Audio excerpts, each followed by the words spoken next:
Hey, see, Negroes are caught up in this thing called equal education. There's no such thing. I keep telling you, there's no such thing as equal education. Black people throw that term out of your mind. Then you really start educating your children. There's no such thing. No such thing as sane education. No way. You get out of education what you bring to it. You get out of education where you're going. I've told you before, the destiny of the white child is conservative, to keep what it has and to get more of it. The destiny of the black child by its very nature is what? Revolutionary. That implies two different sets of what? Education. That means the black child must be educated to overthrow European power. It must be educated to feed those hungry children they saw on that TV set.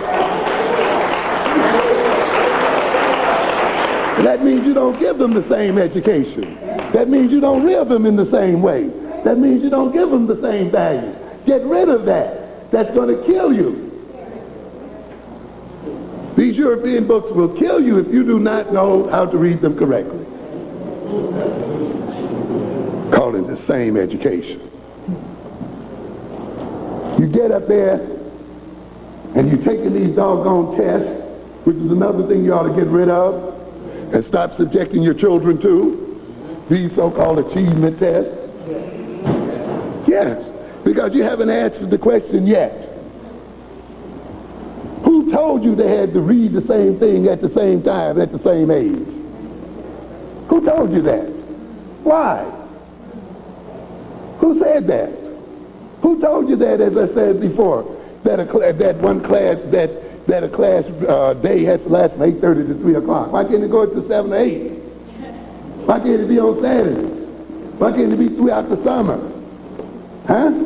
There's no standard education. There's education people decide that is appropriate for their survival.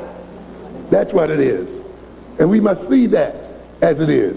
Here you're grumbling about being enslaved and what that did to you. Being Jim Crow and what that did to you. Being discriminated against and what that did to you. Being insulted and what that did to you. And then you say, I want my child to be reading at the same point, at the same time, about the white child who's dealt with none of this. Who has none of these scars when they come into the classroom. Who have none of these traumas when they come in. And when they don't read at the same time, oh, they must be reading disabled. We got to give them special ed. And you got to give them all these funny and stupid tests. And insult them even more and do less for them. When I say it doesn't mean that they have to read. They can read ahead of white children.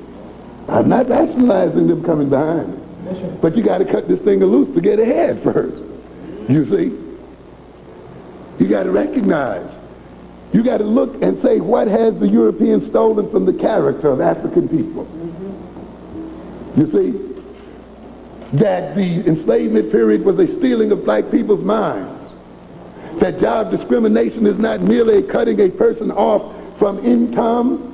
It is cutting a person off from the cognition and thought patterns that are part of doing that job.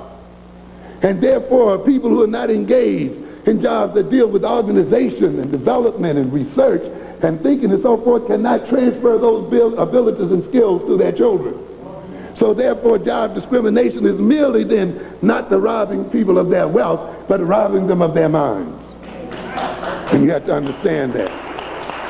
So years and years of discrimination and years of servitude and years of insults and so forth have been set up to twist the thinking capacities of black children and of black people.